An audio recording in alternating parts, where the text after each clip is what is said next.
नमस्कार मित्रों, मैं भरत राणेजा अपने ज्योतिष प्रोग्राम में आपका बहुत बहुत स्वागत करता हूं।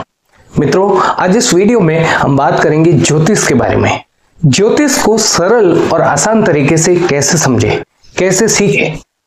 मित्रों, एक कहानी के माध्यम से मैं आपको बताने वाला हूं कि 9 ग्रह 12 राशियों को कैसे प्रभावित करते हैं, क्यों प्रभावित करते हैं, क्यों कष्ट पीड़ा देते हैं। तो इस वीडियो को जरूर देखना और आपके ऐसे मित्र जो ज्योतिष में जरा भी रुचि रखते हैं उनके साथ भी ये वीडियो जरूर शेयर करना। इस वीडियो को लाइक करना, अपना प्यार देना और हमारे चैनल को सब्सक्राइब करना। मित्रों, बात करते हैं ज्योतिष के बारे में। कहानी इस प्रकार से है कि एक व्यक्ति है, एक पुरुष है जिसने अपने जीवन में भरपूर संघर्ष किया और जो भी धन संपत्ति कमाई उनसे 12 खेत खरीदे। 12 खेत खरीदे और उस व्यक्ति के 9 पुत्र हैं। जीवन के अंतिम पड़ाव में उन्होंने अपने 12 खेतों का बंटवारा किया। 9 संतान है, उसमें से 7 संतान के साथ अपनी संपत्ति का बंटवारा किया। जो 12 खेत हैं उन्हें सिर्फ 7 बेटों में बांट दिया।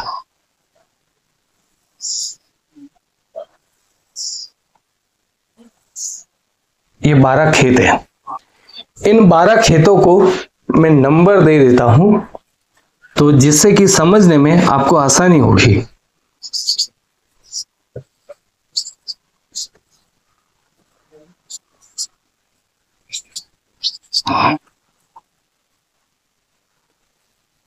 एक पिता है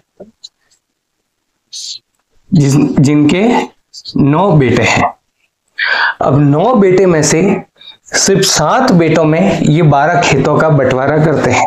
अब 7 बेटे कौन कौन से हैं वो मैं आपको बताता हूं। चंद्रमा को एक बेटा है जिसका नाम चंद्र है, उसे कर्क राशि का, कर्क क्षेत्र का स्वामी बनाता है।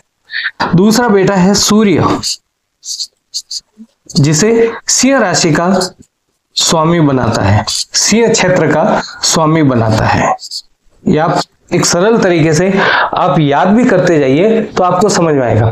तो इन 2 बेटों को एक एक खेत का स्वामी बनाया। अब बाकी बचे 10 खेत जो है वो सिर्फ 5 बेटों में बांट दिए। ये जो है, ये 2 खेत है वो बुध को दे दिए, जिनका नाम मिथुन और कन्या है। ये 2 खेत है, 2 नंबर और 7 नंबर, जो कि वृषभ और तुला है।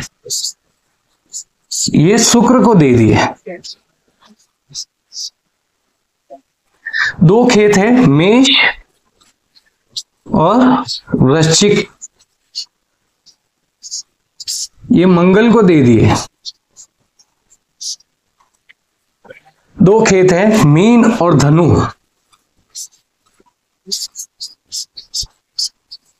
ये गुरु को दे दिए। 2 खेत है शनि को दे दिए, जो कि कुंभ और मकर है। अब इन 5 बेटों को ये 2-2 घर दे दिए और 2 बेटों को सिर्फ एक एक घर दिया। अब पीछे बचे 2 बेटे, राहु और केतु।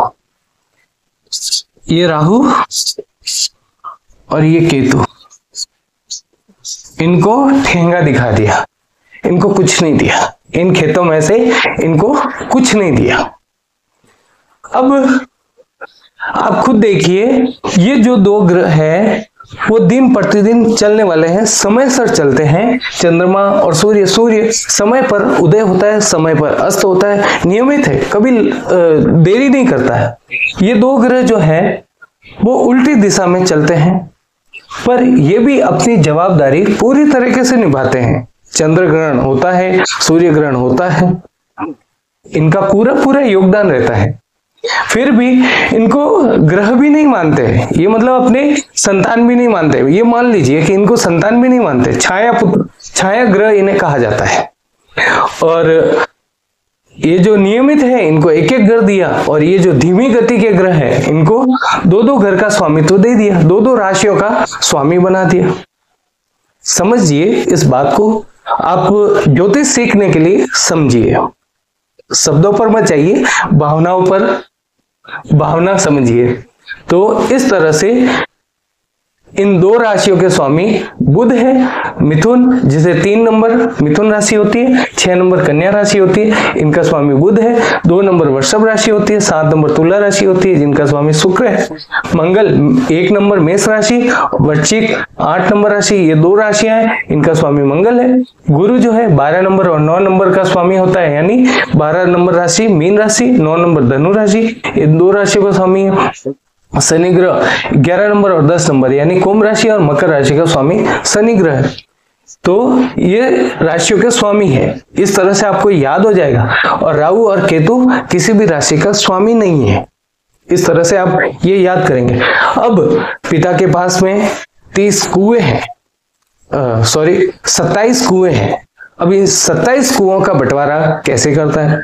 हर एक खेत में 2.25 कुएं हैं, हर एक खेत में 2.25 कुएं हैं, और 27 कुओं को 9 बेटों में बराबर डिवाइड करता है।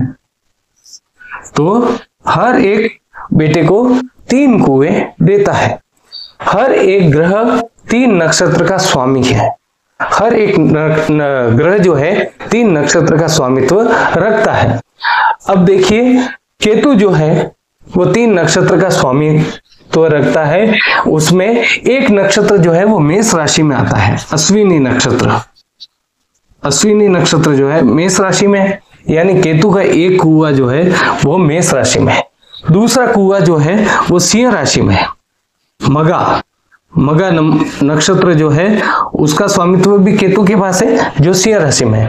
और मूल नक्षत्र का स्वामित्व है केतु का, तो वो धनु राशि में है। तो इस तरह से ये केतु का एग्जाम्पल मैंने आपको दिया कि इसके 3 नक्षत्र जो है, एक मेष राशि में है, दूसरा धनु में है, और तीसरा मगा नक्षत्र जो है वो सिंह राशि में है। तो इसी तरह सभी ग्रहों के 3-3 नक्षत्र हैं, वो अलग अलग राशियों में, अलग अलग खेतों में आते हैं। और आप अब ये जो ग्रह है इनको, जिनको 2 दिए खेत वो तो प्रश्न नहीं है, और जिनको एक एक दिया, जिनको नहीं दिया, तो ये अपना कष्ट जो है, अपनी पीड़ा जो है, अभी ये आप निजी अपने पर्सनल पर लेकर देखिए कि आपके ताऊजी, आपके चाचा, उनको आपके दादाजी ने 2-2 घर दे दिए, 2-2 ऑफिस दे दिए, और आपके पिताजी को एक ही घर दिया। तो जब तक आपके पिताजी है, आप हैं, तो आपके मन में ये कष्ट रहेगा, ये पीड़ा रहेगी, थोड़ा दुख जरूर रहेगा कि हमारे ताऊजी को 2-2 दिए, चाचा जी को 2 घर दिए, और पिताजी को एक ही दिया था। तो और आप जब भी उनके घर जाएंगे तो आपके मन में ये जरूर एक बार तो आएगा कि भाई ये इनके लिए ज्यादा, इसीलिए ज्यादा खुश है कि इनको 2 मिला था, हमारे हम खुश नहीं है, या फिर कोई भी वजह हो, तो आपको ये बात जरूर खटकेगी। तो इनको खटकती है, तो ये क्या करते हैं, अपने दुख, अपनी पीड़ा जो है 12 राशियों को बांट देते हैं। 12 राशियों में 12 राशियों के जो जातक हैं उनको अपनी कष्ट पीड़ा देते हैं। इस तरह से उदाहरण देकर मैंने आपको ज्योतिष के बारे में एक सरल और आसान तरीके से बताया है। मेरे द्वारा दी गई जानकारी से आप अवश्य संतुष्ट होंगे। इस वीडियो को लाइक करना, ज्योतिष प्रेमियों के साथ इस वीडियो को शेयर करना, हमारे चैनल को सब्सक्राइब करना। फिर मिलेंगे नई जानकारी लेकर। धन्यवाद।